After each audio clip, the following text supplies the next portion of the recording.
In this episode, we're going to continue on from the previous episode on building a questionnaire. However, before we do, one thing that we're going to look at is the nested forms. Because the way that we implemented the nested forms worked really well if you have only one level of questioning. But in this case, we had nested forms within nested forms, and that caused an issue. So if we add a question, I've added in just a question dash, and then this used to be the template record, which gets replaced within our stimulus controller with a timestamp. However, now if we add an answer, I also added an answer dash template record, and what I found is that it's replacing all of the template records, including the ones on the answers. So if we add another answer, it's going to have the exact same number, and essentially what this will do is prevent all these subsequent answers from being created when we go to save this. And really only the very last answer would be accepted. If we add an additional question, you do see that the nested forms do work properly as it's generating a new ID number. However, we would have the exact same situation when we go to add in the answers, that they are sharing that same ID number. And so the functionality that we're looking for is when we add a question, we get a unique ID number, but then when we add an answer, we still retain that unique ID number for the question because we're going to need to associate the answers to that question. And so we're going to fix that part of our nested forms, and going forward, that should be a good solution for any kind of nested forms that you have, and it should be able to accommodate doing nested forms within nested forms without any issues. And so just to take our previous survey that we had created before, we are on the questionnaire show page, and we had rendered out the survey in the last time, but now we're going to create a new response, and with this new response, it's just nested under the questionnaires, and as we fill out the survey, we can then create a response. And with the responses persisted, we can then see the results of this particular response. And from here, you'll be able to gather up all of the responses from the questions and manipulate the data however you need. So for the list of questions, this is where I added the question-template record, and the stimulus.js controller will simply replace the child index and this template record with the number.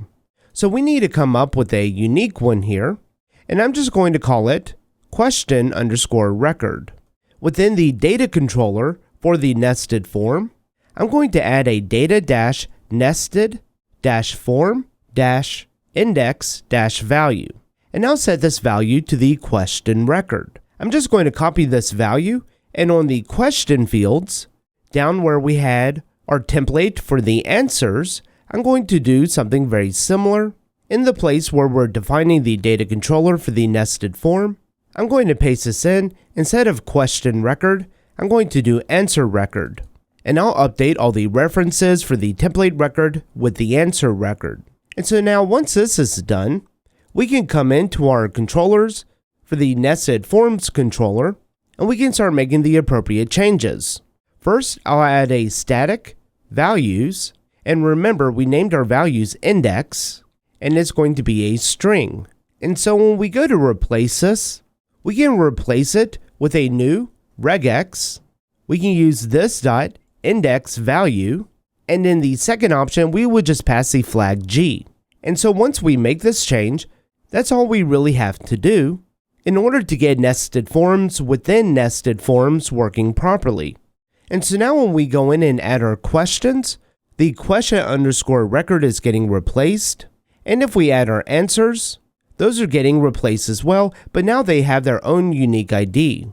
So if we were to save this one question with 3 different answers, we can see that it saves properly now.